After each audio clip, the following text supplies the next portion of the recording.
இலக்கணம் புற இலக்கணம் ஒன்று. சரி, இப்போ இறைவனை பற்றி இப்போ பார்த்தாச்சு நம்ம இல்லையா? அடுத்த நூல்களை பற்றி பார்த்தாச்சு. நிறைய நூல்கள் இருக்குது, நிறைய நூற்றுக்கணக்கான நூல்கள் இருக்குது. ஏன் நான் சொன்னேன், இப்போ வேதங்கள் 4, ஆகமங்கள் எத்தனை? 28. ஆகமங்கள் எத்தனை? சிவ ஆகமங்கள் எத்தனை? 28. வேதங்கள் 4 வடமொழி வேதம், 4 தமிழ் மொழி வேதம் இருக்கு. 4 வடமொழி வேதம் என்னது? சாமா அதர்வனா. 4 தமிழ் வேதம் என்னது? அறம் பொருள் இன்பம் வீடு. அறம் பொருள் இன்பம் வீடு. அறத்துப்பால் பொருட்பால் இன்பத்துப்பால் வீடு. வீடு அதுல இருக்கு, இல்ல இருக்கு.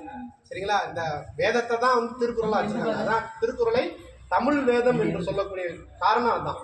சரியா? தமிழ் வேதம் எந்த சமஸ்கிருத வேதமா இருந்தாலும் சரி, தமிழ் வேதமா இருந்தாலும் சரி, சொல்லக்கூடிய பொருள் எத்தனை? ஒன்னே ஒன்று. சிவபெருமானத்தான் சொல்லுது. எல்லாமே ஒரு பொருள். சாஸ்திர நூல்கள் எத்தனை? சாஸ்திர நூல்கள் எத்தனை? 14. சிவஞான சித்தியார், சிவஞான போதம், உண்மை விளக்கம், சரியா? 14 நூல்கள் இருக்கு. சரிங்களா? அப்புறம் திருமுறைகள் எத்தனை? 12 திருமுறைகள், தோத்திர நூல்கள். இது போக இதெல்லாம் முக்கியமான புத்தகங்கள். அதுக்கப்புறமா நிறைய புத்தகங்கள் எழுதியிருக்காங்க. நிறைய பட்டினத்தார் பாடல் எழுதியிருக்கிறாங்க. ஒவ்வொரு அருளாளர்களும் நிறைய நூல்கள் எழுதியிருக்காங்க. அடுத்து நம்ம குருமார்கள் யாரு? 4 63 நம்ம குருமார்கள் தான். சரியா?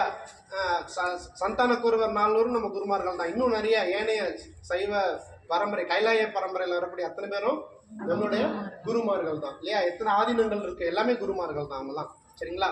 இப்ப இறைவனை பார்த்தாச்சு, நம்மளுடைய நூல்கள், புனித நூல்கள்னு பார்த்தாச்சு. வேற வேற மதத்துல ஒரே ஒரு நூல் தான் வச்சிருக்காங்க, ஒரு நூல் தான் வச்சிருக்காங்க. நம்ம நூற்றுக்கணக்கான நூல்களை வைத்திருக்கிறோம். சரியா? ஒரு நூலுக்கு ஒரு மதம் வச்சிருந்தாலும் 100 மதங்களை உள்ளடக்கியது சைவ சமயம். ஒரு பெரிய சமுத்திரம், மகா சமுத்திரம். சரியா? எத்தனையோ கடல் இருக்கு, எல்லா கடலையும் பெருசா வச்சிருக்கக்கூடியது அது இந்து மகா சமுத்திரம் என்று சொல்லக்கூடிய எத்தனை அருளாளர்கள். ஒரு அருளாளருக்கு ஒரு மிகப்பெரிய மதம் இந்த உலகத்துல, இன்னொரு அருளாளருக்கு இன்னொரு மிகப்பெரிய மதம். இங்க நம்ம பூமியில நூற்றுக்கணக்கான, ஆயிரக்கணக்கான அருளாளர்கள். ஒவ்வொரு அருளாளருக்கும் ஒவ்வொரு மதம் வச்சிருந்தோம்னா எத்தனை மதம் இங்க இருக்கும்? எல்லாத்தையும் இந்து சமயம், சைவ சமயம், வைணவ சமயம் என்று சொல்லக்கூடிய ஒரு சமுத்திரத்துக்குள்ள அடக்கும். அப்ப எவ்வளவு பவர்ஃபுல் நம்ம இது, அதோட எவ்வளவு ஒரு உயர்ந்த பெருமையுடையது நம்ம சமயம் என்று நம்ம தெரிஞ்சுக்கணும். ஃபர்ஸ்ட் முதல்ல நாம் அறிந்து கொள்ள வேண்டும். சரிங்களா? அதுக்காக தான் இங்கே உட்கார. நீங்கள் உட்கார்ந்து இதெல்லாம் நீங்கள் தெரிந்து கொள்ள வேண்டும். இப்போ இத்தனை நூல்கள் இருந்தாலும், இத்தனை அருளாளர்கள் இருந்தாலும், அனைவரும் காட்டக்கூடியது இறைவன் என்று சொல்லக்கூடிய சிவபெருமான் என்று நம்ம சொல்லக்கூடிய இந்த பரம்பொருள் ஆகிய ஒன்றைத்தான். சரியா? புரிஞ்சுதா? இப்போ என்ன பண்ணுறோம்? ஒரு 5 நிமிஷம் ரெஸ்ட் எடுத்துட்டு அடுத்த இன்னொரு கொஞ்சம்